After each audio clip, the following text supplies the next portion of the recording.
This is The Boys podcast on TV Podcast Industries. We're wrapping up season 2 of The Boys, and we're going to be giving away our pub quiz goodies. I feel so stupid. I gave my whole life to nothing.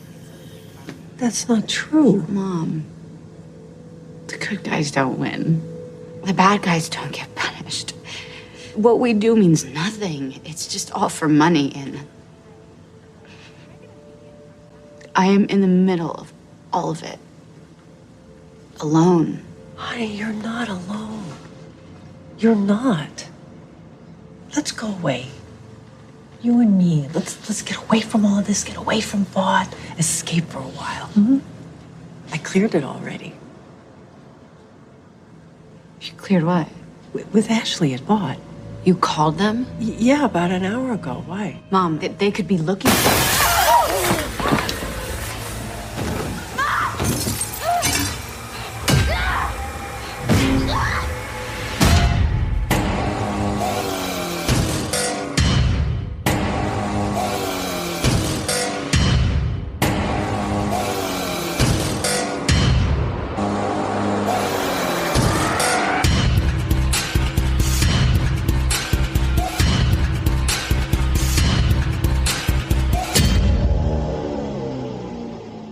Welcome back, boys and girls, to our discussion about The Boys Season 2. We're going to be closing out our wrap-up, I suppose, for this season. Yes, I did use a sample from The Boys that I've used before, probably because I love how I was able to connect our theme tune to Starlight getting smacked into a table. I do love Starlight, of course, but I just like that bit. I'm quite happy with my editing on that one. So there you go. Use the sample again. Welcome back. I'm one of your hosts, Derek. Hello there, fellow boys and girls. I'm one of your hosts, John. And rounding out this illustrious group of boys and girls, men and women, folks of all ages, I am Chris. Yeah, great to all be back together talking about season 2 of The Boys. A really good season of The Boys. We've got tons of feedback from our awesome listeners. Thanks so much for sticking with us for this entire season. This has been a very successful show for us, guys. We were talking about it a couple of times, our chart positions for the podcast. I want to give you the final update on where we got to throughout our podcasting. Ooh, this is, do we get like a gold medal and the national anthem? I do wish they'd send us out some kind of award for this, because I'm very happy. We got to 25 in the charts of all time after shows. That's pretty good, isn't it? That's pretty top cool. 25. We are 25. Yeah, we are a 25. pony. Yeah. Yeah, there you go. Oh, very good job. We're top 25. Yes. So it still includes 25. Yeah, we stayed there for a whole day. Went to number 26 the next day, but that's fine. That's really impressive. We broke in. Yeah. That's kind of like a silver medal, isn't it? Yeah, really? Absolutely. Yeah. Independent podcasting for the win. Whoop, whoop. Absolutely, yeah. Especially when the Wilderness Mother has a podcast now. Literally. I've heard literally a dog has a podcast. I don't know what it's about. I'm pretty sure it's bone related, but that's besides the point. I totally want to listen to that now, Chris. Yeah, no, that sounds slightly dodgy as well. Bone related. Well, it's the dog and Stormy Daniels both have bone related podcasts. Oh, jeebus. Oh, no. That's a different type of joke. Had to take it there, Chris. Thank you very much. But thank you so much to all of our wonderful listeners. You're the ones that got us there. Obviously, we can't get there without you listening to us. And thank you for joining us for our second season of The Boys. I always say when we get to a second season, we pick up all the lovely listeners that have caught our first season podcast all in one big chunk, and they come back after listening to 10 episodes of us talking about the first season. They come back for the second season to see what we think. So we've been getting some great feedback, as I said. You guys seem to be really enjoying our thoughts and really enjoying the show as well. I never understand why. Well, no. To be fair, my thoughts are pretty rambly in most days. with the kooky three amigos, There you go. you know, if only you could see me thrusting now in terms of the three amigos dance. I was wondering what that was about, because I was sitting here wondering what that was about. Yeah, okay. I claim Steve Martin. I am Steve Martin. And I'm not Chevy No, Chase. you're Steve Jobs. That's true. I am not wearing I look like I'm wearing a turtleneck. I'm not wearing For our fellow listeners, Chris is channeling the inner IT sort of stereotype at the moment. Yes, for sure. Yes, I have a beanie, I have glasses, I have a beard, I have a t-shirt, but my t-shirt is black, but it has a lovely Yes. IKEA. It has a lovely Akira kind of print, but they can't see it on the video. That's right. Yes. So this is not a TED Talk, fellow boys and girls. Absolutely not. Absolutely not. Anyway, let's get into our discussion on this podcast. As I said, this is the last podcast we'll be doing on The Boys for a while. They have been confirmed for a third season, and as we mentioned during our run, they've also been confirmed for a spin-off show for The Boys. We will definitely be covering both of those on TV Podcast Industries. Make sure you subscribe to the podcast on TV Podcast Industries. If you're just listening to us on The Boys feed, this will be the last episode you'll be getting over there until those new shows get filmed and then released, which could be a little while. So please come over to us on TV Podcast Industries. John, do you want to kick us off with a synopsis of this interesting, exciting, and very bloody second season of The Boys? Sure. Billy Butcher lost the boys when he was thrown to a new town by Homelander. He found them again after CIA Agent Raynor lost her head at the hands of an unknown Supe. As Kumiko discovered her superpowered brother Kenji and freed him, the team bumped into a whale controlled by the deep at speed. Kenji was hunted down and killed by the new racist member of the Seven and Homelander's new girlfriend, Stormfront. When Billy finds his wife Becca and her own superpowered son, he hopes to take her away from Homelander's prison, but doesn't want the kid Ryan. Becca refuses to leave, so the boys uncover another alternative to taking down the Seven when they find they've been testing Compound V on adults to turn them into new Supes. With the help of Starlight and their former enemy Lamplighter, they get the word out about the project, but Vought is too powerful. Meanwhile, after the Deep hits rock bottom, he convinces A-Train to join a religious cult to get them back into the Seven. A-Train is challenged by the fascist Stormfront and releases her Nazi ways to the world, and Queen Maeve teams up with Starlight and Kumiko to take her down. When she tries to escape and take out Becca, her son Ryan shows how much power he truly has as he shreds her with his laser eyes. But his uncontrolled action kills his mother, and Ryan is relocated. As the boys are cleared of all charges, even the ones they did do, they part ways and Huey goes legit by joining the latest challenger to the Seven, Congresswoman Victoria Newman. While Homelander shouts to the world that he can do what he wants, Congresswoman kills the Deep and A-Train's former cult leader. So, boys, The Boys. What did you think of season 2?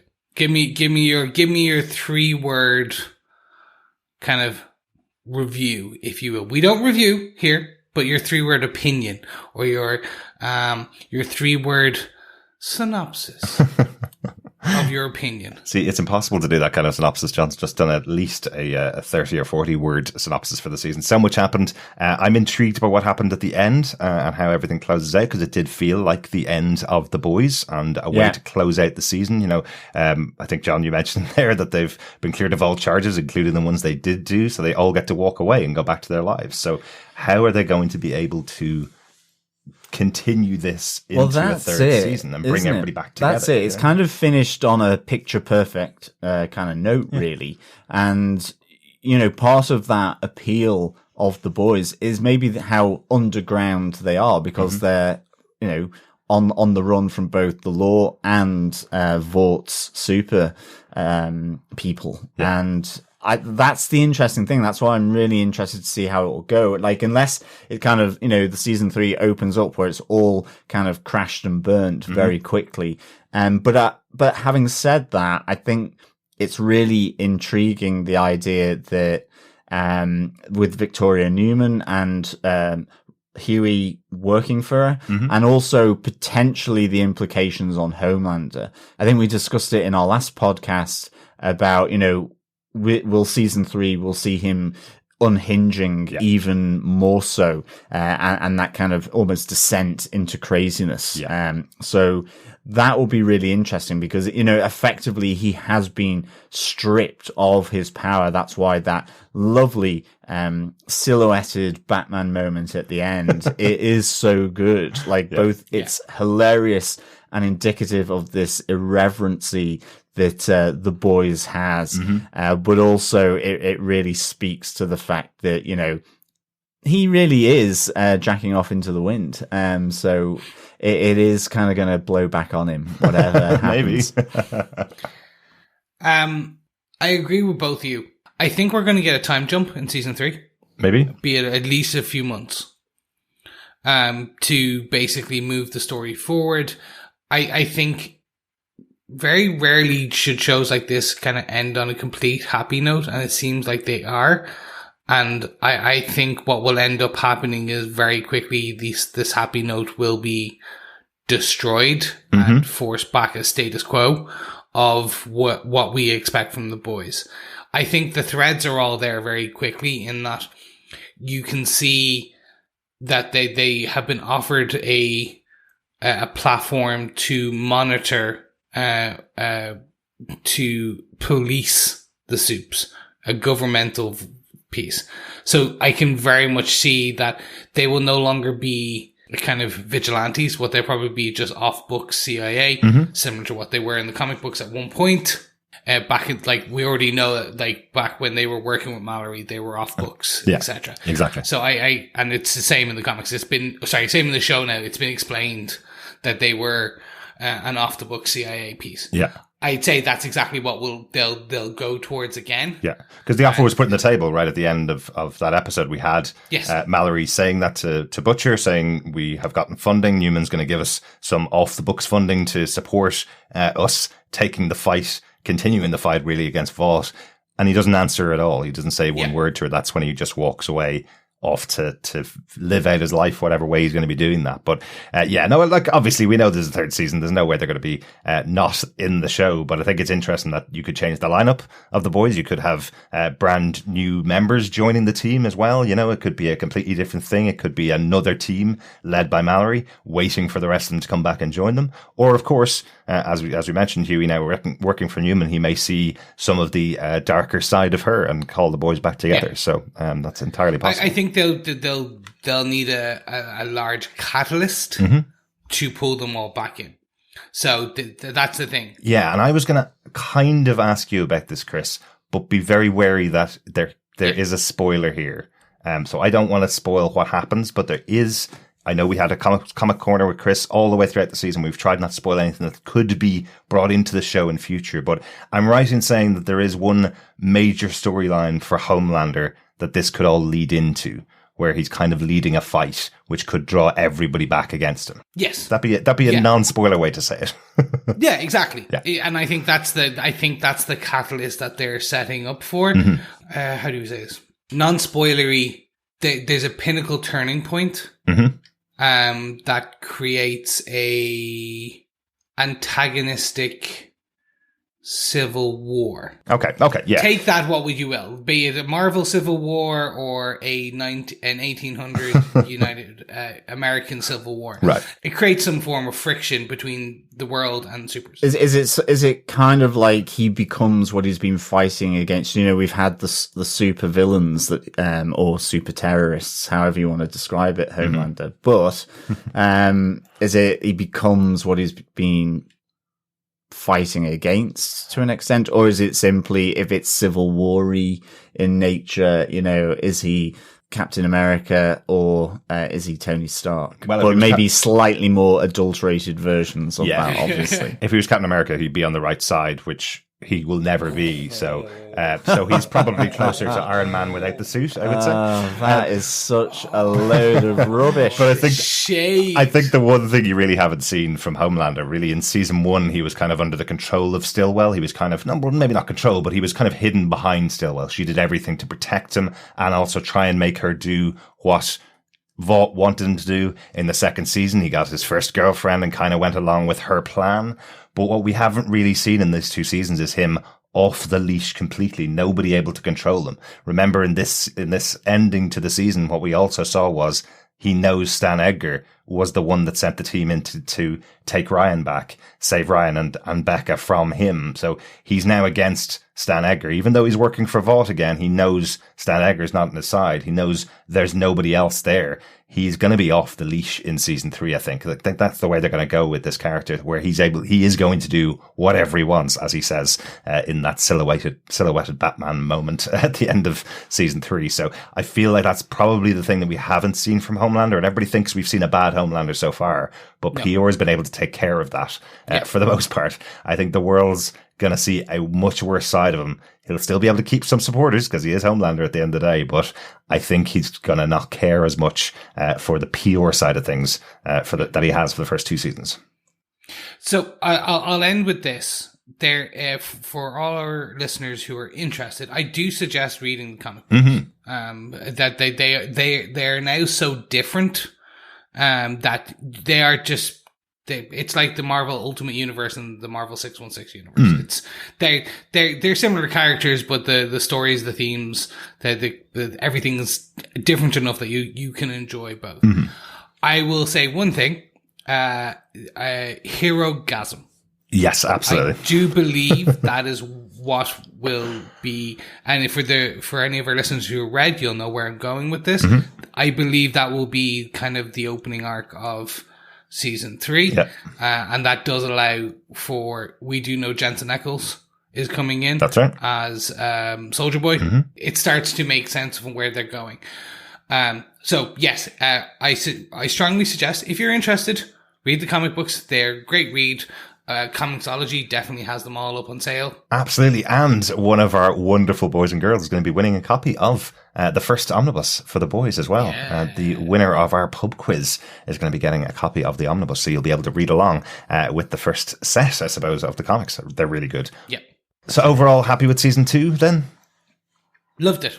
Yeah. I loved it. The only interesting bit that sits wrong with me is that Huey got his happy ending. And for this show, that seems out of place. I do think there's some feeling, and we'll talk about it with some of the feedback that we've got as well, and we've got loads of feedback to discuss some of these other points that we won't get to in our little wrap up here. But there is a feeling in my head that they knew how far they were pushing the boundaries with this show in the first season, got a second season, pushed those boundaries even further. And they talked about it, that the writers would come into the room and kind of go, right, what are we going to do next kind of thing? We got to amp this up, So it does feel like they got to the end of season 2 and went, well, there's no way they're going to let us have a season 3, no matter how popular this show is, because of how far we're pushing this. Yeah. They got the season 3 order before season 2 came out. So now they've got a big job to do to get a third season. But I think they were kind of going, what if, horror of horrors, that's the end of the show, let's close it all down.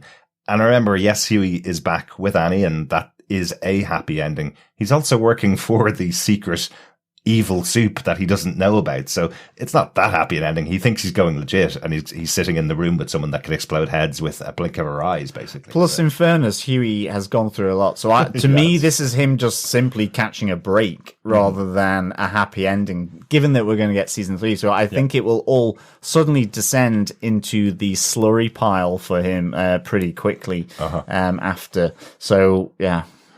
It will. It feels... If this had been the very end of the show, I think it would be like, because the whole thing is that... So you don't like universe, happy endings, Chris? No, I think that whole universe is bleak. I'm happy he got it. Yeah. I just think they should be very like. So you're loving star-crossed 2020 lovers. then? I'm like, they're star-crossed lovers in like 2020. It should be Romeo and Juliet. None of them should get a happy ending. Who die at the end from COVID, as they cough up a lung. Well, as I say, this is that show, right? That could have been the ending. It isn't the ending, so we know it's not a happy ending because things are going to go bad next season. I am very proud of the show as well to spread the blood around a bit more this season. Yeah. It's not just Huey that got covered head to toe every episode in blood. Everybody got it, especially that whale moment when every single member. of the main exactly. cast You were just kind of destroyed. thinking, how were they going to top the dolphin moment from season 1? And it's basically weaponized an outboard motorboat, which I thought was really good. Pretty good. And of course, given the name of that motorboat, which we will come to in the pub quiz, it really did insert itself into that whale. It certainly did. It certainly did. I think that is one of my favorite moments of the season is the whale moment. Unfortunately, it was spoiled because we saw it in the trailer and we saw it back in July. So it was a great moment. I will also say one of my favorite moments of the season, which I don't think we've talked about enough at all, is the singing guilds of the Deep, because the Deep is a favorite character. I think everybody here knows the Deep has his own storyline throughout the seasons, and he's one of those kind of favorite characters. His storyline is always so different from what's going on, but having him on hallucinogens with Patton Oswalt singing songs with him is just a top quality That moment. was awesome. Excellent stuff. Yeah. I still can't believe they did the switcheroo there. We were all positive when they announced the casting of Patton Oswalt. He was going to be playing a character called the Legend. We were all like, yeah, it's going to happen. And nope. Yeah. And this casting was so much better. Yeah, he just had a legendary moment in the show, really. Yeah, exactly. Excellent stuff. Anything else that we want to talk about before we get into our pub quiz and our feedback from our awesome listeners? No, I want to hear what our listeners say. Yeah. So let's get to the pub quiz, get a drink, get a few pints, wait for all this to blow over. I like it, Chris. I like it. We're going to do the first 4 questions, then we'll go into some feedback, and then we'll do the last 4 and give out our goodie pack at the end of the episode. That's a good plan, guys? Look at you mixing it up. Yeah, Yeah, sure, why absolutely. not? That's fine. Yeah. Why not? Rather than just reading out questions and Yeah, answers. exactly. Yeah, excellent. John, let's take a trip over to the pub and get our first answer from our first episode of The Boys Season 2. Yeah, hopefully lockdown has you inebriated after multiple gins, whiskies, beers, wines, and cocktails. And welcome back to the Boys Pub Quiz, fellow quizzers and boys and girls. So here we are, first 4 questions. Question 1. We asked, what cocktail is the Deep drinking as he watches Translucent's funeral from Sandusky, Ohio? It is the Lava Flow. That's right. I think 6 of them, I believe, and I can't say I've ever had a lava flow, so I don't know how good or evil they are. Yeah, we got to be honest. A fair few of our listeners have pointed out that he had 6 there and was ordering his 7th. So a nice extra bit of detail from our awesome listeners for the pub quiz. I like that. Yes. Our question 2 was, what family restaurant is Billy Butcher dropped off at? It was Tony Cicero's chain restaurant. He kind of suddenly then sees himself being wanted on the news in the exactly. Dropped off by Homelander. At speed. Exactly.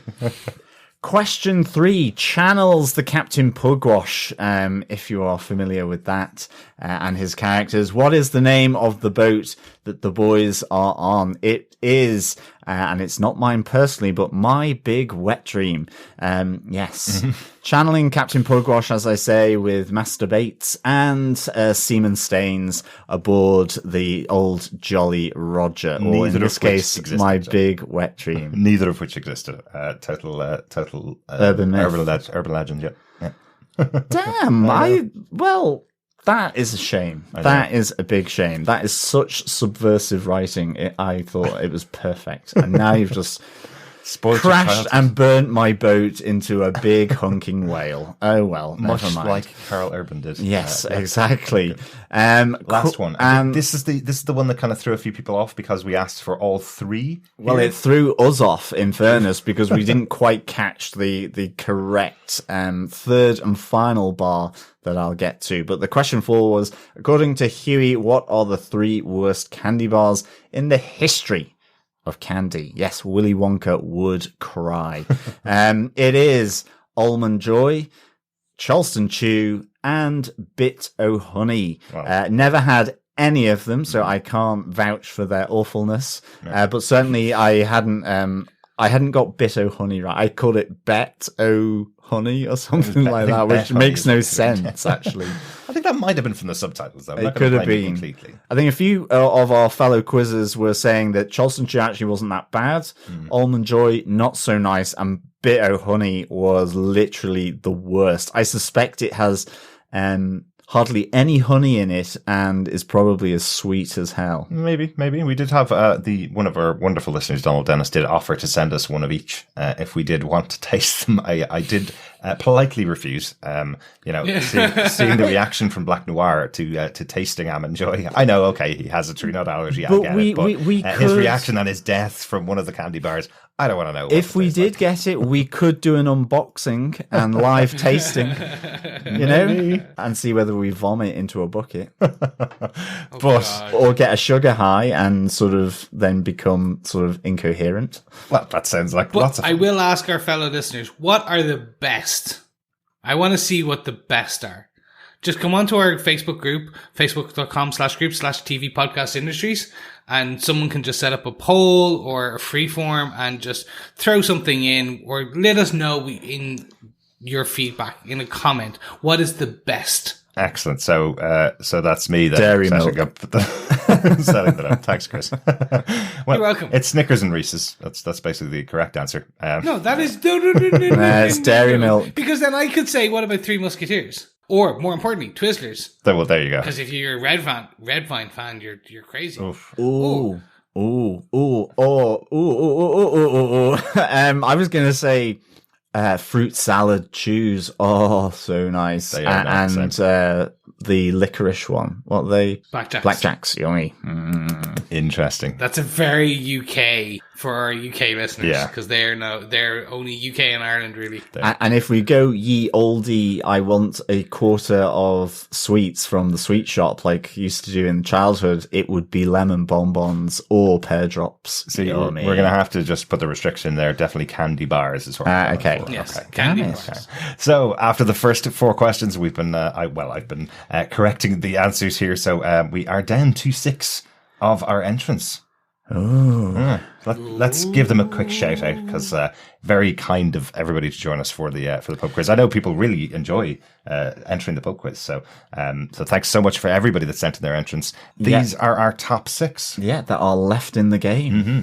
Yeah, it is Steve Brown, Sarah Stapleton, Matthew Murdick, Bob Phillips, Dave Horrocks, and Will Walton. Mm-hmm. Yeah. Excellent. So 6 remaining, and we will find out who is the overall champion. Will we have an out and right winner, or will we have to do our PwC sponsored names in a hat if we've got multiple people on top spot? Every time I have to tell you, this is not PwC rated. Nobody's monitoring, just Chris on the other side. It's like the our Skype Oscars. It comes in a sealed envelope by armed It's going to carrier. be like the Oscars, and I'm going to give you the wrong envelope. But gentlemen, with that, let's move on to some feedback. So, of course, all of our feedback can come through over on facebook.com/groups/TV Podcast Industries, or you can email us at any point to feedback@tvpodcastindustries.com.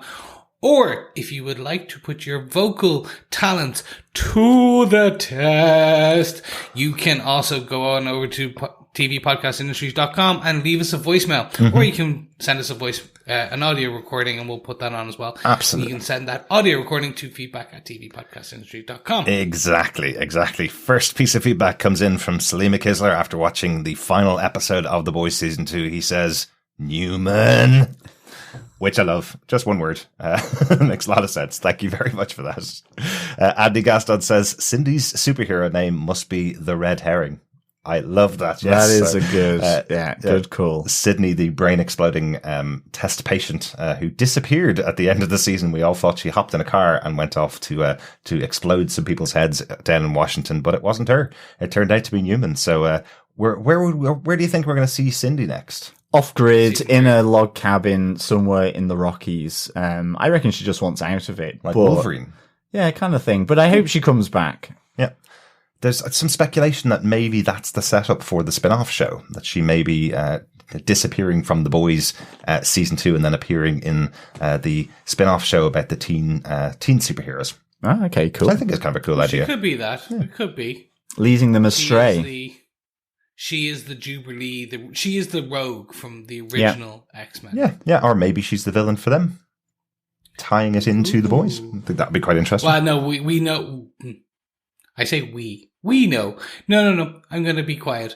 Again, if you have read the comic books, you will know about the teenage kicks and the G-Men and the college-like teenage superhero world of that comic book world. You'll know where I'm going with this. Excellent. Thanks so much for that, Andy, and thanks again, Salim. John, do you want to take the next piece of feedback? Yeah, Donald Dennis wrote in and said, I wasn't at all stressed when Kumiko's neck was broken because her healing factor was a known thing. That said, I was fretful about the potential for decapitation because Stormfront would do such a thing and that might be tougher to regenerate from. Yes, possibly. I always wonder about that regeneration thing, like Wolverine in the X-Men. You know, if you take off his head and bury it somewhere, how does he regenerate from that? You know, he does regenerate, but can he regenerate his head? Can Very Kumiko do slowly, maybe. But also, if you look at Deadpool in the comic books, Deadpool's head is an actual character, and it kicks off the whole Marvel zombie run, if you remember correctly. That's true. Yeah, That's true. That is interesting. And you can also actually buy just Deadpool's talking head, can't you? Yeah. Yeah. Excellent. Yeah. But I have to say, I had to ask Derek when we watched it. She does regenerate. Yeah. It was something that had been sort of flagged so long ago in the series that I was kind of slightly concerned for a moment, but then realized that she did regenerate. But I'm glad some people have got better memories than myself. Oh no, I'm right there with you. I have terrible memory. Yeah. I literally thought she was a goner. I remembered after the fact. I was like, oh yeah, when she regenerated. Exactly. I definitely had that. Oh yeah, but then I was the whole point. It was like. They just killed the female. Donald continues, I really thought that Starlight's connection to electricity was going to be more telling in the big girls fight. Perhaps by allowing Starlight to channel the full fury of Stormfront's bolt back at her. Perhaps even amplified. I think they really missed an opportunity playing with that combo early in the season when the showrunners were trying to make them an appealing team-up. Also, and I don't know if I mentioned it before, but why did anyone think Homelander's kid would have the same power as Homelander had? Until the kids used laser eyes, we had no indication that the Formula V would create inheritable superpowers. That's true. Ooh, another possible tip at knowledge of heritable powers, Cindy. Could she be related to Victoria Newman? Maybe there is a reason they have such a similar power. Finally, Donald says, just listen to your latest episode. The Fresca thing feels like it's a play on the Mormon issues with caffeine because Fresca doesn't have any. Also, soda was forbidden for them for the longest time. When it was no longer forbidden, rumors spread that they were part owners in a Coca-Cola bottler or distributor. Some folks also said they were part owners of the Coca-Cola company as a whole, but I'm fairly certain that's not a thing. Yes, a bit like Captain Pugwash and his fairly dubious shipmates. Yes, an urban legend maybe. Yeah. But that's a fascinating story, though, and if it's out there, very likely that Kripke and the team took some inspiration for that for the Fresca. Pushing by the religious cult in this show. So that's a really good catch, Donald. Thank you. Yeah, and I really like your two suggestions. I like the idea of Starlight connecting to Stormfront's electricity to really use it back against her. I think that would have been pretty cool as well. And the idea that Cindy, I love the fact that this character can sort of, red herring may be an appropriate name for her because, again, it may all come to nothing, but I love the idea that Cindy could be related to Victoria Newman, and that's her crusade against the Vought Empire, effectively. Yeah, no, that's definitely good. We also got some feedback from Richard Blaze, who said, wow. Just wow. What a finale. Genuinely never expected the ending. So glad Queen Maeve had something to do, as I felt she was being sidelined at times, although it did feel a tad Me Too with the women getting together and the men sidelined. Also, unusually for a series, thought it managed to develop all the characters and an in-depth story into the second series really well. Mm-hmm. Normally they play to what people want, but The Boys feels like it's taken its time with everything, and that's really paid off. Can't wait for season 3, which will probably come in 2022 by the looks of this bloody pandemic, and I'm really looking forward to how the story progresses because it's just so believable. Thank you so much for that, Rich. The piece around kind of like them, it being believable, I think that's one of the best parts about The Boys. It's taking the absurd and kind of placing it to what would happen in a more realistic modern day time, like what we saw a lot of with the kind of the especially with the Stormfront pieces in this. I disagree with you, and we're open to having disagreements here, obviously, on the Me Too piece. That for me, it was well deserved moment. It was essentially, it's the boys, but you also have the female and Starlight. They have been as much of a character or characters in season 1 as they were in this. So it felt very much that this was giving them, like, the boys themselves cannot go up against Stormfront. Yeah. Like, they couldn't. Like, they would just be killed. So technically, yes, they were sidelined because they don't have the ability to do this. Exactly. Like, very much it's less a tad Me Too and more the right thing to do. Exactly. Okay, you had taking Becca away on the drive, and then you had Frenchie and Huey, and Frenchie makes the stupid mistake of shouting really loudly, "I've got the weapons over there. That's the only thing that can save us." And as I mentioned last episode, you probably don't want to say that when you're in hearing range of Stormfront, because she just blew up the car that had all the weapons in it. So once the weapons are taken away, they have no superpowers. So there's no way that's true. Yeah, absolutely. I mean, I really like Richard's point that I'm glad Queen Maeve was involved here. It felt like she did have some storyline through this with Eleanor and all of that sort of issue with Homelander, but I'm glad I'm glad the writers stepped her up to the plate to work with Starlight and with Kumiko here at the end, and also where she stands up to Homelander. I think it's really good because I want to see more of Queen Maeve, because she has been sidelined in the sense that I just feel I don't really know her as well. That's my kind of opinion, is that I just feel I don't know her as much as, say, A-Train, Homelander, The Deep. Black Noir's supposed to be like that, it's kind of part of his character. Yeah. But whether he will manage to overcome his coma and possibly lethal nut issue, we'll see. Exactly. Yeah, I do wonder, like, the whole character of Queen Maeve, the purpose of her when she was introduced at the beginning of the show was somebody that kind of takes it on the chin almost. She's someone that just sits back and lets everything happen around her and just collects her check and does whatever Homelander needs her to do. So that kind of arc of her getting out from behind that and coming back at the end of the season. Yeah, I totally agree with you, Richard. Really, really good. Dr. Bob Phillips has some feedback for us. He says, been a bit busy, but managed to watch the finale. Oh, what a finale. Feels like it was written in case there wasn't a season 3, and it wouldn't have felt dreadful being cut there, but delighted they have got another 8 episodes to swing with. So my goodie moment was going to be Girls Get It Done, but my last couple of weeks mean I have to pick Serge's statement, what is the point of life without dancing? If you haven't, or if you don't follow Dr. Bob over on Twitter, he is currently doing charity work. He's currently getting some support for his excellent TikTok dancing. Go over and follow Dr. Bob. Yeah, absolutely. There's some fantastic work that you've done. Well done, Bob, for doing that support for charity. Really, really good work. Bob continues, my evil moment for the episode. Well, it's another statement from Stormfront. She says, they like the things I say, they just don't like the word Nazi. Yep. That's a pretty accurate statement for some of the things that are going on in the world, Bob. Yeah, definitely a good call out.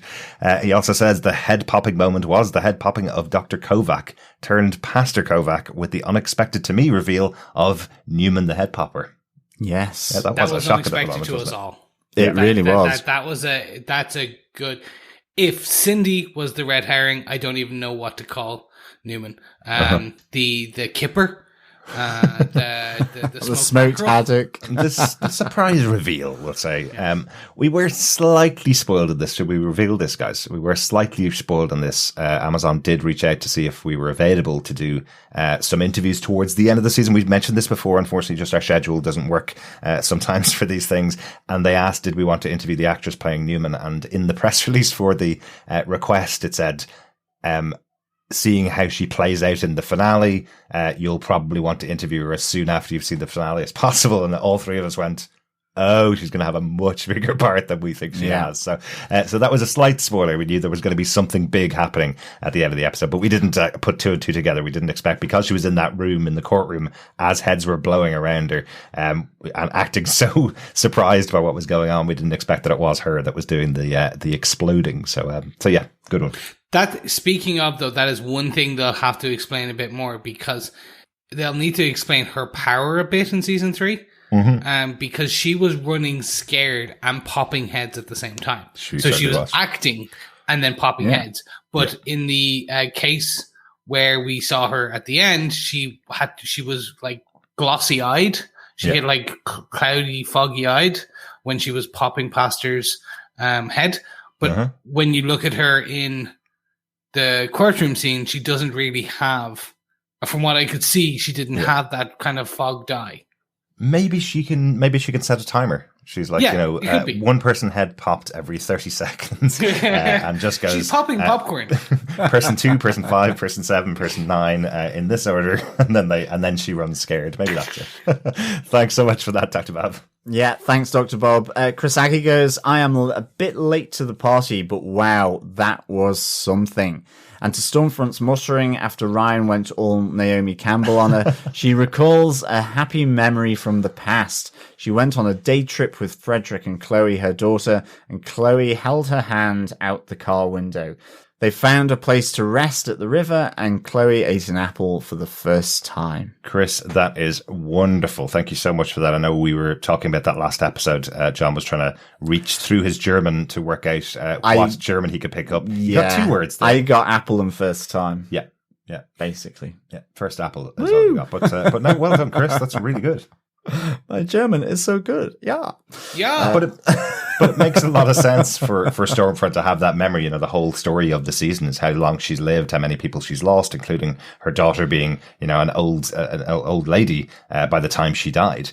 So this idea that as she dies, she reflects on her past on a happy day for us makes sense. Yeah. But she hasn't died. That's right. Yeah. There is a call out, actually. Good one, Chris. Yeah, there's a call out that Homelander says that she has been put somewhere away, so maybe in another prison to regenerate. Yeah, she's a quadruple amputee, but doesn't mean she will stay a quadruple amputee. Or she could just go all standard superhero and get bionic arms and legs put on her. You say standard superhero, Chris, but absolutely, she looked like Anakin Skywalker at the end of Revenge of the Sith. So I'm expecting her to come out as Stormfront Vader. Yes, Storm Vader. Storm Vader. Yeah, or Darth Front. Yeah, that doesn't work as well. Darth Front's definitely not. We also have some feedback from Alan Thomas, who says, overall, I loved both seasons. It's one of my favorite shows, but I'm a little concerned about the AFOC reveal.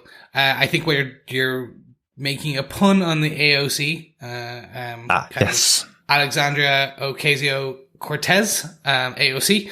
I Very think good. Get AFOC. I get it now. Nice. Anyway, Alan went on to say, but I'm a little concerned that the AOC reveal is one of those classic cases of writers inserting a twist for its own sake, because it will shock the audience.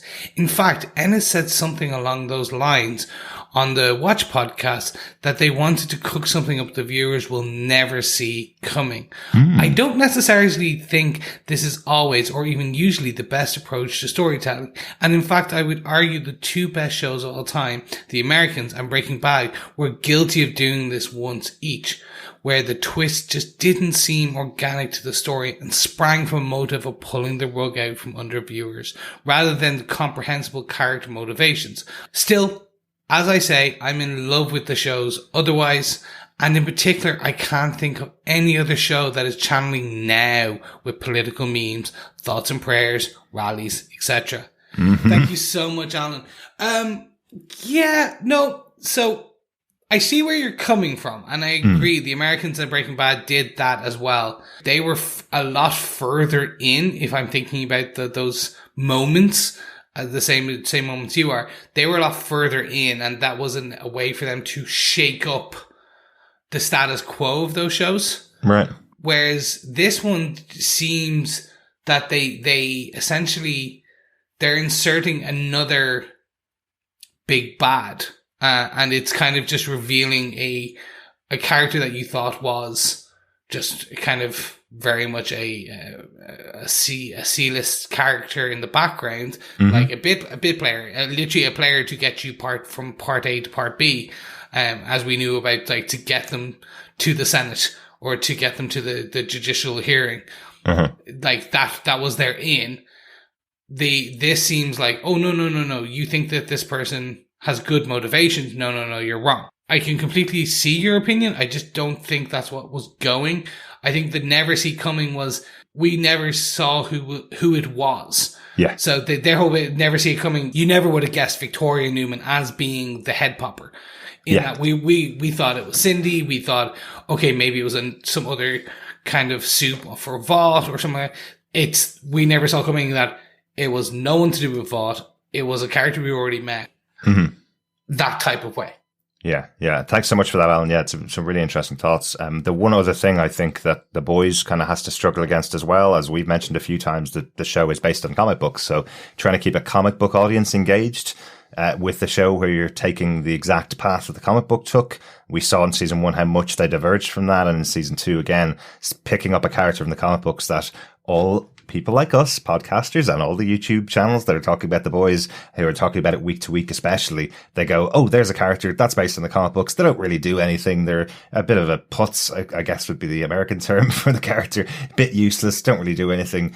Oh, okay. Wow, what a twist. Didn't expect that. So that's part of the thing that Eric Kripke's trying to do. He's trying to bring on board comic book readers who like the style and ideas in the comic book, but not necessarily give them the storylines that they are expected to see. It's something that The Walking Dead does to great advantage, where they take characters and give them different deaths, or kill characters off that should last the entire season, or have characters alive in season 10 now of the show that should have died like season 2 of the series if they're following the comic book. So it's a way of keeping people engaged to the concepts rather than. And I think we've talked about this when we've covered certainly the Marvel podcasts and TV shows that we've done. It's this idea of how do you see the story, and is TV and new writing, because they're basing it off it.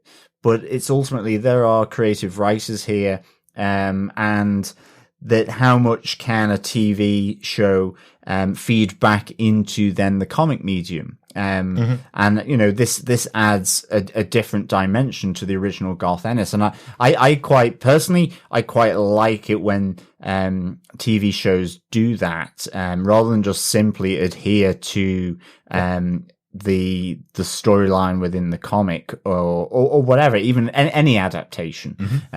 So yeah, thanks, Alan. I think that's really, really good. Absolutely. I'll give another call out as well to the audiobook version of The Boys comics. If you don't want to read the comic books, the audiobook version is really good. It's directly translated from the comics. It's quite a good production for it. So if you want to read or want to hear exactly how the book came together, or how the book tells the story, have a listen to that. It's a good way of looking at it. Thanks so much, Alan. Yeah, and I'll close out before we go into the next piece of feedback, because we're going to go into some email feedback on just in general. But the one thing when we talk about comic book adaptations is a lot of the time the storylines and the writing style that they are adapting is from 10, 20, sometimes 30 years ago. So we as an audience evolve, be it in comic books or be it in movie, TV, film, any type of entertainment.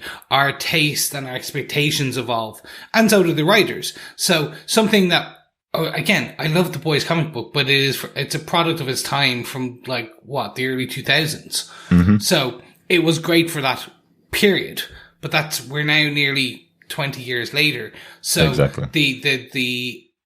The storyline itself needs to evolve too, and the story. So as long as you keep core themes, core concepts, things like that, you can invoke you can invoke the original and pay homage to it while bringing it and making it more relevant. Exactly. Yes. Thanks so much for all the feedback over our Facebook group. As Chris mentioned, we're going to go over to email now. A general email from Heather Wallace, who sent us a message to say, thanks for getting me through lockdown. Oh, thank you so much. Yeah, thanks, Heather. Heather says, hello, Derek, John and Chris from Canberra, Australia. I found your Umbrella Academy podcast when season 2 was released and loved your thoughts and insights. Since I agreed with your opinions on that show, it was a hop, skip and a jump for me to watch season 1 and 2 of The Boys, a show I'd stayed away from last year. But I decided if you liked it, I would too. And I did. I dived deep pun intended, into that series and your podcast reviews. Now I'm working my way through your back catalogue of shows I've already seen. I'm listening to your Good Omens discussions right now. Happy birthday to Derek for the 21st of October, the same day as the Earth's birthday, as he mentioned in the first Good Omens podcast. I really enjoy your work, wit and wisdom. My Jack Russell doggy is getting so used to hearing your voices that she started wandering around the apartment trying to find you all. I hope you're all well during your own lockdowns. You really helped me get through the last few weeks, and I look forward to hearing more. Cheerio from Heather. That's lovely. Thanks so much, Heather. Yeah, thanks so much, Heather, and say hello to your little Jack Russell doggy as well. Hi. Hi. We're over here. And just because this is the last time everyone will hear our voice for a while, because we're wrapping up on The Boys, I'm going to give you my last impression. I've been doing so many different accents throughout our shows. We've done German, we've done French. Oh, no. Why not go down under? Cool, blimey! Oh, another shrimp bobby. Wow, that's closer to Mary Poppins. Cockney. That was more Cockney, wasn't it? It was, yeah. Yeah. Gee Willikers. Nope, that's English still. What is it? Come on, boys, help me here. Give me a bit of love. It's like, we can't help you, Chris. No amount of medication or electroshock therapy will cure this inability to do accents. In my head, I'm just like, literally, I've got to do an Aussie. Jimmy Willikers is what's in my head. Like, no, that is like, that is like Cockney English. Please, sir, more Oliver. Oi. Dear. Nope, that's I'm really so sorry, Heather, that this is what came into Chris's head. What came into my head was to say thank you very much for absolutely, particularly for the birthday messages. We're just recording just after my birthday, the day before John's birthday, the 25th of October is John's birthday. Yes. So we're right in the middle of two birthdays right now.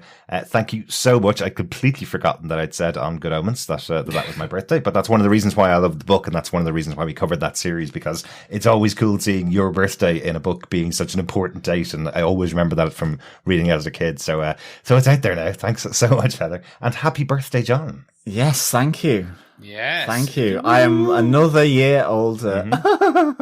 It's okay. You don't look a day over 50. Now, well, you can go run and jump, you cheeky arse. Thank Arse you is so allowed on the much, podcast, Heather. isn't it? Yeah. We really appreciate you. And obviously, yes, we are glad, as much as we have been helping you guys get through lockdown, you've been helping us by listening to us, replying to us, talking to us on our socials. Because, we're all in lockdown in Ireland here at this point in time as we record. And who knows when we will be able to get out. So hopefully we will continue. December 1st. Hopefully. Yes. Hopefully we will continue to podcast and talk to people and be in the background for you. Well, yeah. Except we are taking a 2-week break after this podcast. So, and we'll I get think to that part. Yeah, and we did say earlier that Chris was paying homage to IT people everywhere with his current thing, but I think we might just ask him to sweep our chimney now after that last Jim Jaroo. Oh Love my it. God. Hey, if I can be Lin-Manuel Miranda, I can be, or am I going to be a Dick Van Dyke? I'm not sure which. I think maybe a Dick Van Dyke. Yes. Okay. Yeah, I think so. I can do the mustache when I want to. I'm not going to lie. And if I get to be a Silver Fox as Dick Van Dyke, I'm okay with that. What was the TV show he was in where he was like the murder one? Yeah, the murder one. It was like Perry Mason and Columbo. Yeah, it was, wasn't it? Oh my God. Anyway, back to our email. Thank you so much, Heather. Moving on, we also had some feedback from James Urn, who sent in his thoughts to say, what a fantastic finale to a really strong season. For a show called The Boys, I really think it is the girls who have shone this series. Besides the always exceptional Anthony Starr, who I read filmed that rooftop scene for season 1, but the producers thought it was a step too far.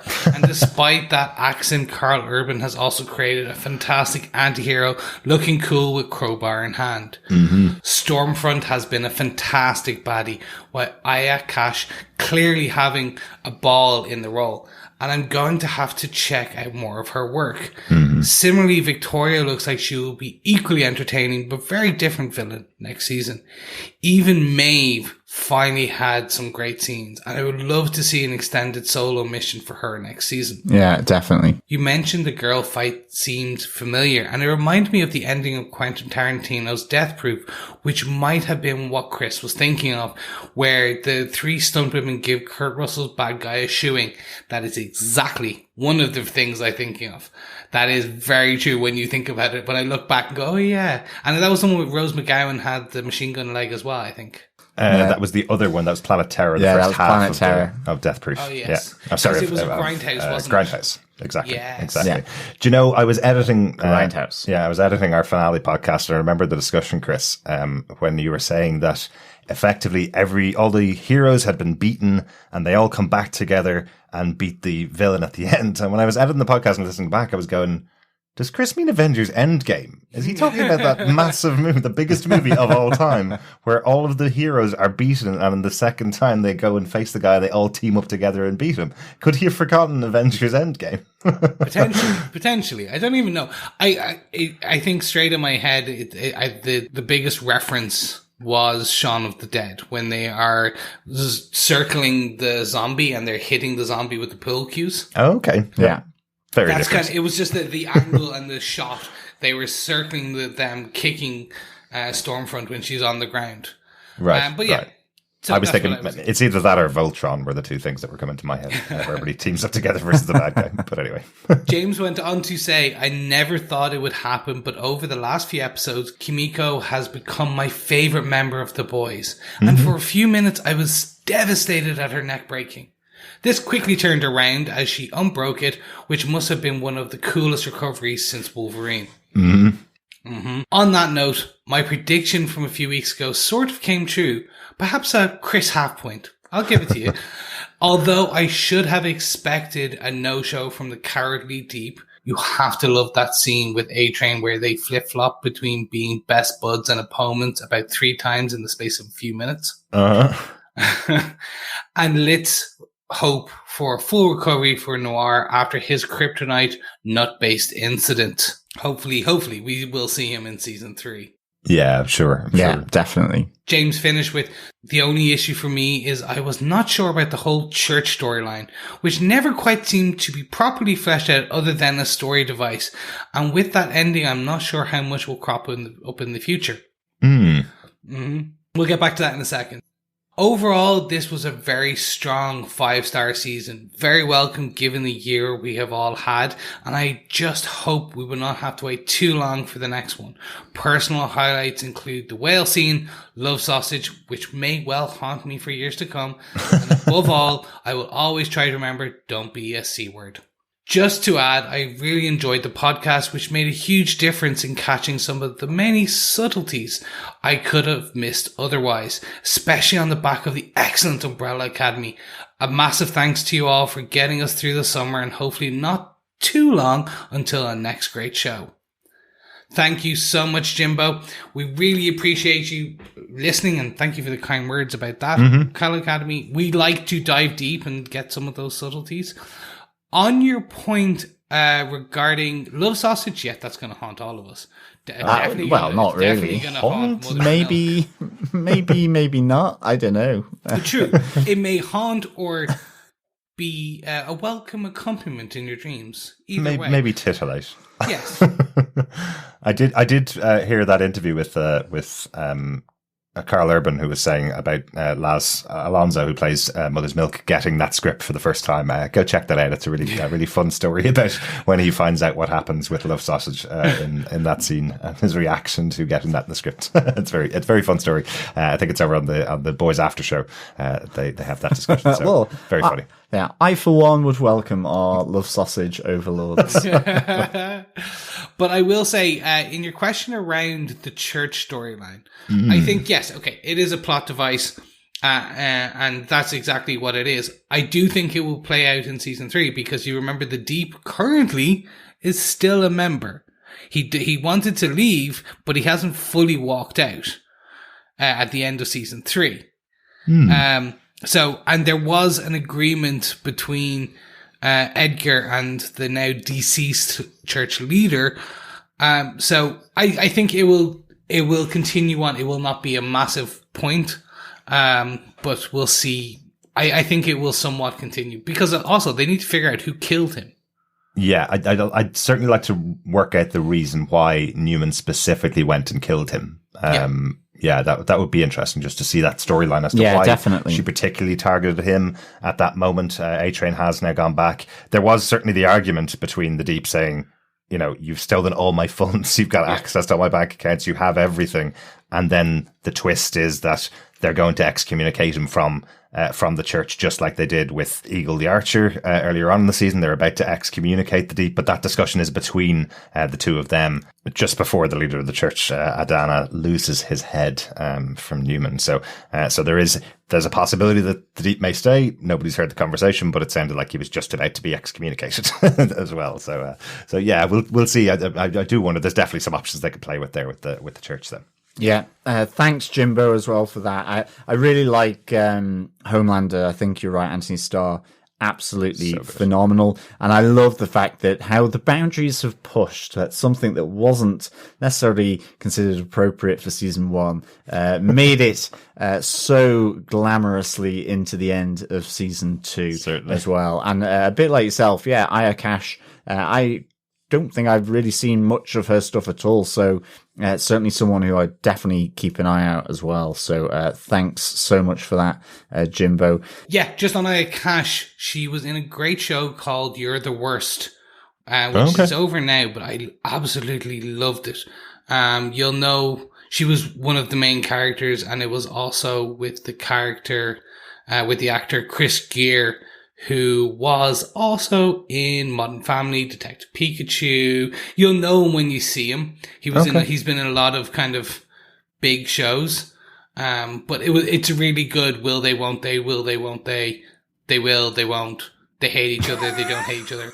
They're both terrible people. It's just really good. Aya Cash really plays the terrible person really well. But when you see her interviewed, she's such a nice person. It's just crazy to see. Yeah. Yeah, absolutely. Excellent. Thanks so much, Jimbo. And thanks, Chris, for that. Yeah, thanks, Jimbo.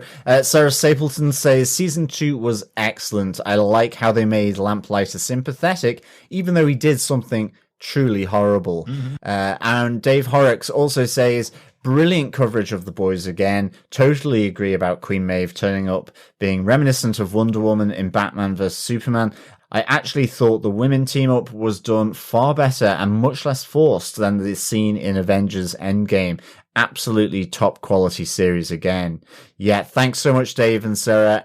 Yeah, I think Lamplighter was that was a great kind of little cameo within the series, for Lamplighter, and just how it fed into Frenchie's storyline as well. Absolutely. And with Mallory, I thought was just really, really good. And you got that feeling he was trapped, didn't you, really, within the Vought system. It's not to say he wasn't pretty horrific and horrible, because, yeah, he did kill kids, but I suppose there was an element there that he was trying to at least atone in some way, but he wasn't able to do, and so that's why he helped the boys. This was his moment where he could do something to try and at least make up for that horrible thing from his past.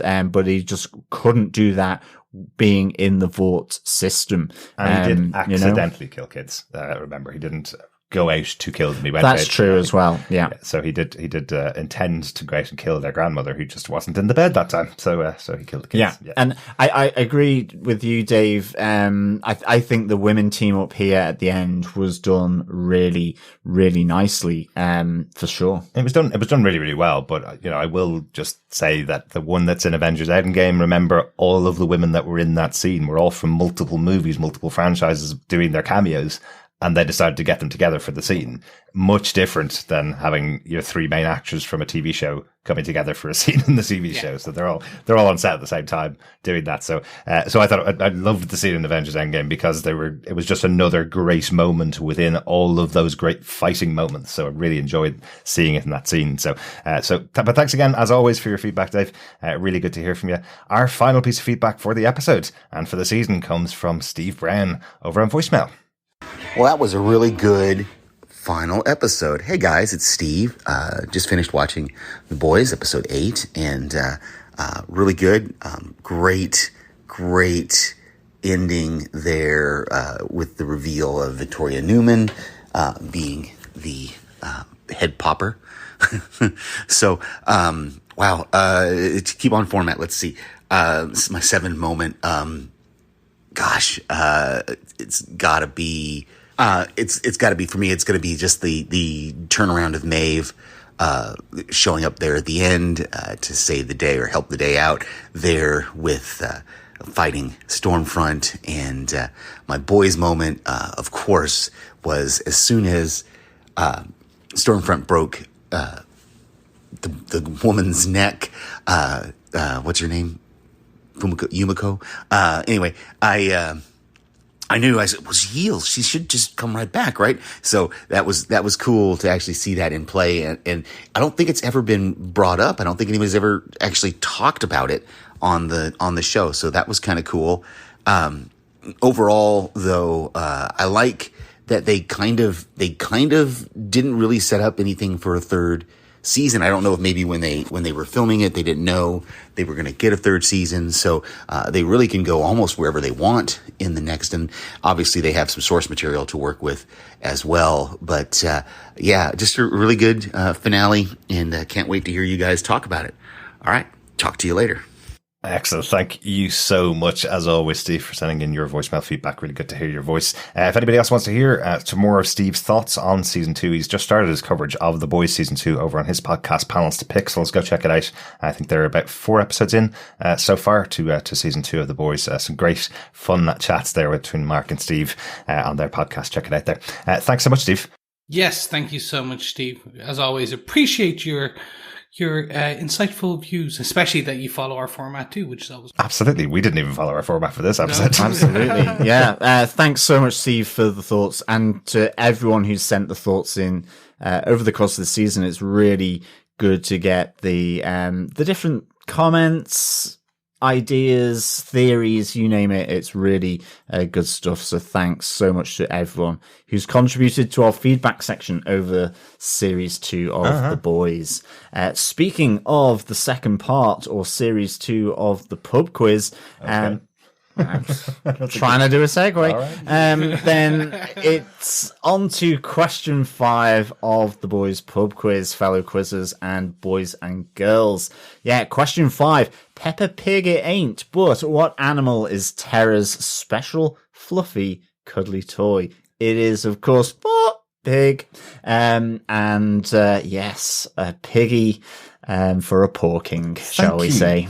For putting in your own beep there, John, to censor your own discussions. Now that's very impressive. That was quite good, wasn't it? Yeah, a pig for porking. That's what we'll say. On to question 6.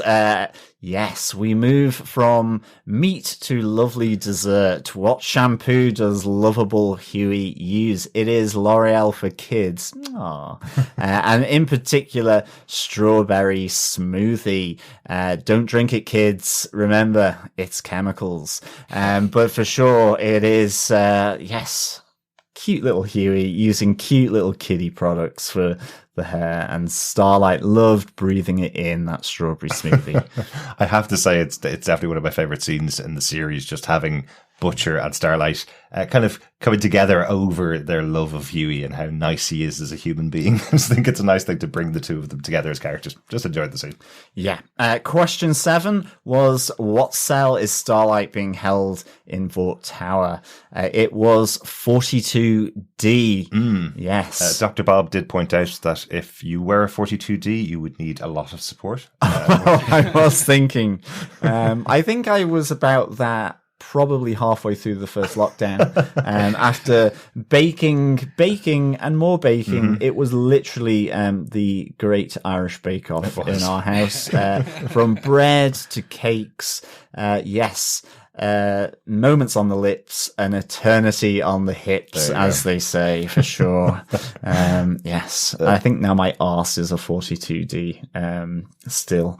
But anyway, moving on to question 8 after my body shape What should you remember and do in the event of a supervillain attack at school?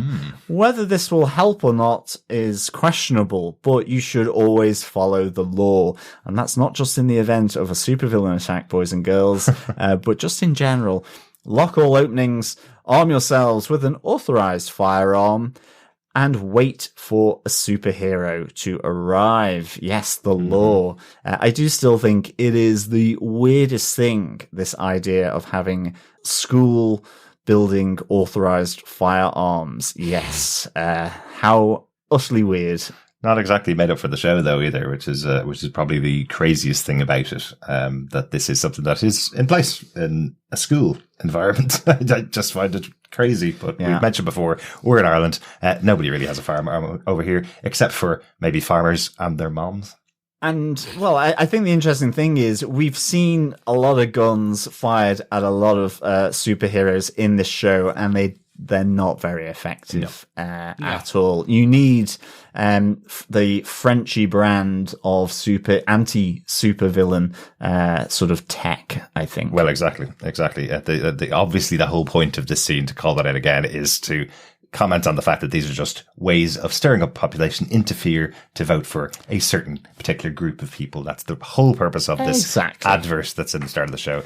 Because they kind of go, superhero attacks or supervillain attacks on schools are definitely going to happen in the future, even though throughout the series, at least, we have never once seen an attack by a supervillain on a school at all, or children in general. So, I love that they've used that as their kind of way of talking about those segments. Really, really good. That is the end of our pub quiz questions. 8 questions in all. 1 point for each question. Going through the answers, it looks like we have all 6 of the people that were at question 4 have also gotten all the other 4 questions right as well. So we have 6 people in for our boys' goodies. We have a 6-way tie. So yes, it is names out of a hat to pluck the winner for the boys' goodies, which, just to remind you, is a boys' sweatshirt. There is the Omnibus Volume 1 of The Boys, as well as a boys-inspired drinking receptacle. I had to say that because they didn't have any mugs or pint glasses specifically available from The Boys. There are some out there. There's some available on the various places. I've seen one that I really like, but I didn't know whether it was going to be available. When we choose the winner, we will be in contact with them. We'll get your details for the size for the sweatshirt, and we'll order them and get them delivered directly to your home as well. So we haven't ordered them yet, but they are available. So yes, we need more comic book drinking merch for sure. Mm-hmm. Even superheroes need a drink from time to time. Like there's the 7 and the boys. Like, seriously, just branding a shot glass after each one of the members of each of the sides. Awesome. Then it gives you 14 shot glasses, doesn't it? Or 12 shot glasses. Yeah, you could drink the 7. Yeah. Yummy. So, John, stick your hand into me hat and pick out a winner. We've got our Doctor Strange hat, as we usually use for our competitions. John is picking out the winner, and Chris is going to verify that it's being picked out. Yes, it is. It is being. His hand is going in. It is deep in there. It is rummaging it around. Oh, he's right up to the elbow now. Yes, wow. This is a deep hat. This is a deep hat. It's like he's going into a whale. He's pulling it out like a bloody Huey, and the winner for the Boys Pub Quiz Season 2 is Sarah Stapleton. Well done, Sarah. Congratulations. Yeah, big congratulations, Sarah. Well done. We'll be in contact with you to get your details and get those boys' goodies out to you as soon as we possibly can. Thanks to everybody for entering our Boys Pub Quiz. We really enjoy setting them. I know John particularly loves setting our pub quiz questions and answers for the season. So it's great to have everybody joining. Yes, and certainly for the boys, you can really have some good fun with the questions and answers. I think, as sort of demonstrated by running through the questions, there's so much rudeness to come from a good boys pub quiz question. Yes, but gentlemen, from one pub quiz to the next, I think it's about time we wrap up, because when I'm talking about our next pub quiz, I'm talking about, I think it's time we tell our fellow listeners, our boys and girls, the industrialists, the fellow defenders, anyone who is joining us, what we're covering next. Yes, a little gap after we finish up our discussions about The Boys. We have also just finished up our discussions about Lovecraft Country, which I can just say by our numbers, about a third of people who've watched The Boys have watched, well, let's say the number of people, because there's that many people who've watched The Boys who've watched Lovecraft Country. But I want to highly recommend that series. Even if you watched the first episode and thought, maybe this show isn't for me, watch the whole series, because I think it wraps up really well. It's a really, really good show. John and myself absolutely love covering it. So if you haven't jumped into Lovecraft Country, check it out. Listen to the podcast. That'll keep you going for the next couple of weeks. Exactly. And it is the season of Halloween, death, and there is some great spine-tingling horror, both real and imagined, in Lovecraft Country. Definitely worth a look if you're interested in that, for sure. Absolutely.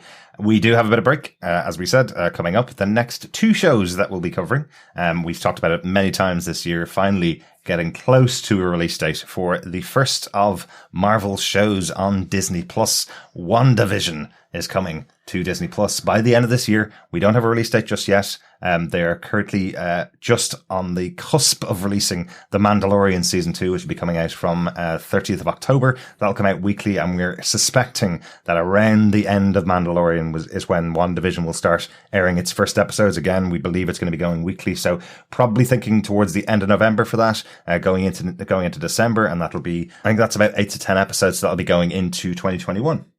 Yeah, our fellow defenders will be very pleased for the return of Marvel, I am sure.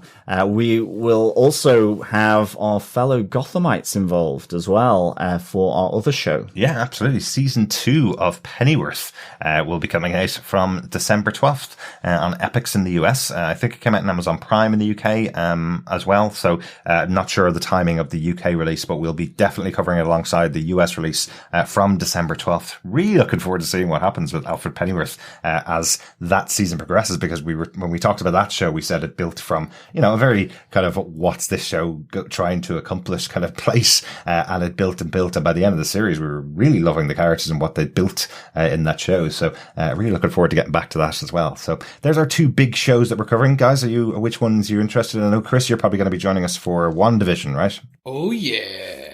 Oh yeah, I can't wait. I'm a sitcom fan, I'm a 90s kid, I'm an 80s kid in terms of TV.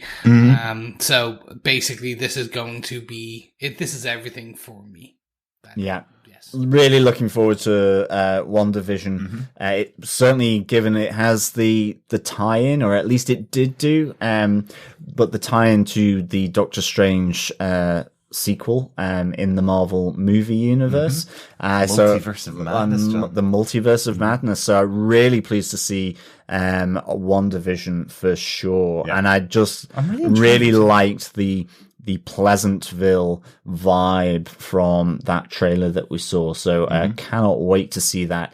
And I'm really looking forward to Pennyworth. As you say, it really built quite nicely, and it is a lovely, kooky and weird kind of show, to be honest. So I really I'm looking forward to see what they do with season 2 of Pennyworth, for sure. Show that gets away with a lot. We were surprised about how adult it was as the show went on. They're definitely doing a lot of very interesting stuff. One thing about WandaVision that I'm really excited about is this shows the statement of intent, really, from Marvel. It's the first one that's being released. We thought Falcon and the Winter Soldier was going to be the first one released when all the schedules are being put together. That will be coming up early in 2021. Hopefully they've gone back filming. They're hopefully closing that down pretty soon, finishing it up. So we're expecting that in 2021. But you could kind of see how Falcon and Winter Soldier was going to go. You kind of have a basic template being they're based off the best of the Marvel films, all the Captain America movies. So you kind of had an idea of how that storyline and how the show was going to go. With WandaVision, I really don't know how it's going to hang together. I don't really know how the story is going to go. So if this is the one you're coming out of the gate with in Marvel, you're going to be saying this is the type of things we can do with Marvel TV on Disney Plus. We know how much money they're putting into Star Wars with The Mandalorian. We know how big budget that is and how well it hangs with that movie universe. And this is the first time Marvel are doing that with their own company, really. Because remember, all the Netflix shows over Netflix aren't as connected to the movies as these are supposed to be. And the ABC shows like The Wonderful Agents of S.H.I.E.L.D., not as connected to the movies as these Disney shows are supposed to be. So that's the one thing that really has me interested in what's going to happen on WandaVision. Yeah, I'm just personally, based on what they're doing and the apparent storylines they're doing and things like that, the rumors, the people involved, the quirkiness. I've watched that trailer. I broke and I watched the trailer. I don't know how many times I watched it. It was just, it looks fantastic. It's really interesting. Just fantastic. And the one fear I have is because this is going to be so quirky, is that we do know that Falcon and the Winter Soldier is coming, and that's going to be such a different show. It's it is very much we're going to have some horror, we're going to have some comic book ones, we're going to have some very thriller based ones. So we're going to have like your Captain America Civil Wars and your Winter Soldiers, literally those types of films, versus your Guardians of the Galaxies, and they're going to be just so, the dichotomy is going to be so different. But based on the actors, the actresses, the level of detail and kind of the polish that they will be putting on these, I have no doubt that I'm going to love it. Obviously, there's always, there can always be something, but. Absolutely. But, I think what we're experiencing with these shows is that Marvel Studios put all of those films out there, put all of the MCU movies out there. So they've been really good at making all of those things that looked disparate from the posters or from the basic concept all kind of fit together into one universe. So it'll be interesting to see how they carry that on into the TV shows. Excellent stuff. Those are our two big TV shows, and they are big TV shows, both of them, even though one may have quite a few less viewers than the other in Pennyworth Season 2, but it is certainly a good show. Check it out if you want to see Season 1. It's now available on Blu-ray and DVD, and we have every episode of that covered under our Gotham TV podcast banner or on tvpodcastindustries.com. But guys, before we close out, since we're not going to be hearing anything new for the next couple of weeks anyway, as we take a little bit of a break after all the podcasting we've been doing, anything you guys have been watching that you'd like to recommend to our wonderful boys and girls that they might be interested in watching? For the spooky season that is in it, I will just highly recommend The Haunting series, 2 seasons on Netflix, The Haunting of Hill House and The Haunting of Bly Manor. Yes. I watched The Haunting of Hill House last year. Absolutely adored it. Fantastic. Yeah. Once you watch it once, then go back and watch it a second time because you miss a lot of the things, or the background. And then the current one, which is The Haunting of Bly Manor, is an adaptation of Turn the Screw. Yeah. And it's fantastic. It's absolutely fantastic. With there's a fantastic UK actor, Rahul Kohli, from iZombie, that some of you will remember. He's a huge nerd, like all of us, loves Star Wars, loves, unfortunately does like, football and supports Liverpool, but we can't hold all against people. Now, Chris. I jest this at my co-host on purpose. But yeah, no, The Haunting of Bly Manor, is my current Halloween type thing. Very quickly, I'm also going to say, I'm currently reading a lot more at the moment because we are in lockdown, and I'm doing the Mark Miller run, based on a lot of his, because Miller World, his properties have been picked up by Netflix. They're all different stages of production and things like that in Netflix. And so I've done Prodigy, which is being made into a feature film, which is fantastic. Interesting. And Magic Order, which is becoming a full TV series, TV show, which I think the writer's room's been put on hiatus at the moment, but it's coming. Right. And then to my understanding, they've finished filming Jupiter's Legacy, which is a fantastic run as well. And if you really want to watch it, he wrote Wanted, which is completely different from the film that we all would have watched back in the day. The comic book is fantastic. So just doing that, if you need a bit of light reading while you in between your shows and everything. That's interesting. I'd highly recommend, if you are watching the Haunting TV shows, check out Strange Indeed with Rima and Paik. They've covered season 1 and season 2 of The Haunting of Bly Manor. They're currently on at the moment. I think they're on episode 4. They're doing that weekly. Check them out. Some of my good friends covering that show. I will say just a slight thing about Bly Manor. With The Haunting of Hill House, I couldn't put it down because I was really enjoying every episode. It was exciting and scary and enjoyable. I felt like Bly Manor, because it came from the same people, I wanted to watch it until it got good, and it did get good. That's the way I'd probably say it. I was pushing through. It's a slow build up for sure. And I think, but it's like episode 3, I was kind of going, oh, this isn't as good as the first season. And then it got to a point where I was going, okay, actually it's really good. So we'll say that. I think that's also to do with, and I know we're derailing slightly, but it's to do with the adaptation of the book itself, because it does lend heavily from Turn the Screw. And the whole thing about Turn the Screw is it's actually very much towards the end of that gothic horror that you figure everything out and everything's revealed. Turning of the Screw is fantastic. And I think Bly Manor is really, really good. I think, and I love the housekeeper in Bly Manor. I think she's someone who really comes through the show and the series. So really, really liked the housekeeper, played by Tanaya Miller, as Mrs. Gross. Really, really great. And just it's those spooky house movies. I love them. So Bly Manor, Hell House from Richard Matheson, good book to read as well as the first series, The Haunting of Hill House as well. Really good. For me, what am I really interested in? Again, it is the time of spooks, ghouls, and frights this time of year, and certainly as well just to feed into our dreadful podcast where we've been looking at Lovecraft Country. I am absolutely loving The Kingdom over on Netflix at the moment. The zombie series, now into its second series. It's just 6 episodes per season, and based in Korea back I would say maybe 200 years ago. So it's really, really interesting. And it's a nice new take on zombies. I like it a lot. And it's really interesting as well, because it's based in Korea.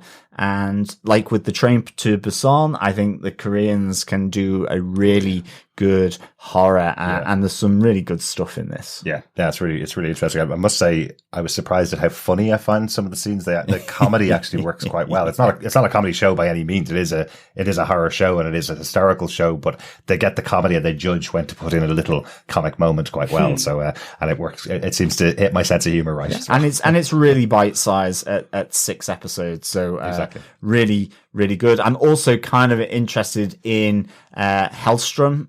Obviously, again, I love the Marvel supernatural area, and so I really want to check that out as well. And in terms of reads, I am currently, I've got it on order with our comic book shop, so I'm not up to date at the moment, but I'm loving the Strange Academy as well in the comics. The X-Men Academy type version for Doctor Strange. Yeah, exactly. But it's really good. It's got Brother Voodoo in there. It's got the young sibling to Dormammu. So there's some really good stuff in the Strange Academy. Excellent. And Derek. I've been watching most of that stuff as well, same as you guys. Both of you, I think, I've been watching a lot. I do really want to watch Hellstrom. It's one of the Marvel shows that we haven't covered, but I would love to have gotten around to doing it. But I think just everything coming at the same time at the moment, we couldn't cover Hellstrom, and it's going to be a few more weeks before we get around to it. And they dropped all the episodes at the same time, which we just can't do on this podcast, where every episode comes out in the same day. So we will definitely have a look at it. Hopefully we'll come back and at least give our thoughts, because I've been hearing some good things about it. So maybe we'll come back and give our thoughts at a later time. Another show that's dropping every episode next week is a pretty anticipated show for most of us here, because we're big fans of Nick Frost and Simon Pegg. Their first show from their production company. Truth Seekers is coming out on the 30th of October. All 8 episodes being released on Amazon Prime. We are lucky to be able to say that we have seen a few of the episodes. Amazon Prime sent them to us in advance of the show coming out. I'd recommend it. It's a half-hour comedy show. Nick Frost is the main character in the show. There are some scenes that Simon Pegg comes in on, but he's not really the star of this show. It's not a buddy cop show like they've had, or a buddy side-by-side buddy show. Simon Pegg comes in for some parts of the show, but he's not a central character. No, I wouldn't say. So this is much more Nick Frost's show. I love Nick Frost. I like most things that he's been in. I think he does a really good job of what he's doing. This show is about ghost hunters, or he is a ghost hunter. It does have its feet in that kind of central thing that they've always worked together on. It's making sure you get the scares right as well as getting the comedy right, and the balance is pretty good for the show from what we've seen so far. Yeah, we've watched the first 3 episodes, and if you like Pegg and Frost, I think you will like it. It's 30-minute episodes. Yeah. I think a bit like with Bly Manor. Certainly, I think the first episode, it seems to be building now. We haven't watched the full series yet, but it certainly seems to build as you move through the episodes. And there are some really good fright moments. There are some really good just comedy moments, as you would expect. So, yes, another show for you to delve into and to sort of just enjoy in the snug of your home as it starts to get darker, and darker. I know. As we can't go out on Halloween this year, this may definitely be a time to binge a show that we haven't seen. I think 8 episodes of a comedy ghost story from Nick Frost is a good choice, right? Yes, always. Yes. That is it for our coverage of The Boys Season 2. I know it didn't sound like it from the last 15 minutes. Discussions of the other stuff we've been watching. We did love watching The Boys. We did love watching Lovecraft Country as well. We hope you go over and check that one out if you're looking for something else to watch. Please join us over on TV Podcast Industries later on this year as we discuss WandaVision and Pennyworth. And as always, if you have any thoughts about any of the shows that we've covered or the podcast itself, email us to feedback@TV Podcast Industries. I'll still be monitoring the inbox. I'm sure I'll come back to you. Or if you want to join us over at our Facebook group, you can join us at facebook.com/groups/TV Podcast Industries. Thanks so much for joining us. We'll talk to you again soon. Yes, thank you so much. We'll speak to you in a couple of weeks, and stay safe. Yeah, thanks so much, fellow boys and girls. As always, a pleasure discussing The Boys with you. And just remember, keep watching, keep listening, and keep being a warrior. Bye. That's the alternate version of Don't Be a...